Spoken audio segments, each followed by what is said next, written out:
வணக்கம். இன்னைக்கு நம்ம சேனல்ல என்ன பார்க்க போறோம் அப்படின்னு பார்த்தீங்கன்னா, பாசிட்டிவ் டிவியேஷனா என்ன அப்படின்னு பார்க்க போறோம். ஃபர்ஸ்ட் கிராஃப் மோல் ஃபிராக்ஷனுக்கும் வேப்பர் பிரஷருக்கும் கிராஃப் போட்டிருக்கோம்.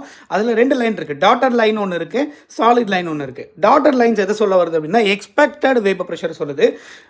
சாலிட் லைன் வந்து எக்ஸ்பெரிமெண்டல் வேப்பர் பிரஷரை சொல்லுது. அப்போ எக்ஸ்பெரிமெண்டல் வேப்பர் பிரஷர் வந்து எக்ஸ்பெக்டட் வேப்பர் பிரஷரை விட அதிகமாக இருக்கு. இது எதனால அப்படின்னு பார்த்தீங்கன்னா, இப்போ ஒரு லிக்விட் எடுத்துக்கிறேன். ஏன்னு ஒரு லிக்விட், பின்னு ஒரு லிக்விட் எடுத்துருக்கேன். அப்போ ஏ குள்ள ஒரு ஃபோர்ஸ் ஆஃப் அட்ராக்ஷன் இருக்கும், பி லிக்விடுக்குள்ள ஒரு ஃபோர்ஸ் ஆஃப் அட்ராக்ஷன் இருக்கும். ரெண்டையும் மிக்ஸ் பண்ணி ஏபி அப்படின்னு மாற்றும் போது ஏபிக்கு இடையில இருக்கக்கூடிய force of attraction AA force of அட்ராக்ஷனை விடவும் பிபி ஃபோர்ஸ் ஆஃப் அட்ராக்ஷனை விடவும் கம்மியாக இருக்குது. அப்படின்னு என்ன அர்த்தம்?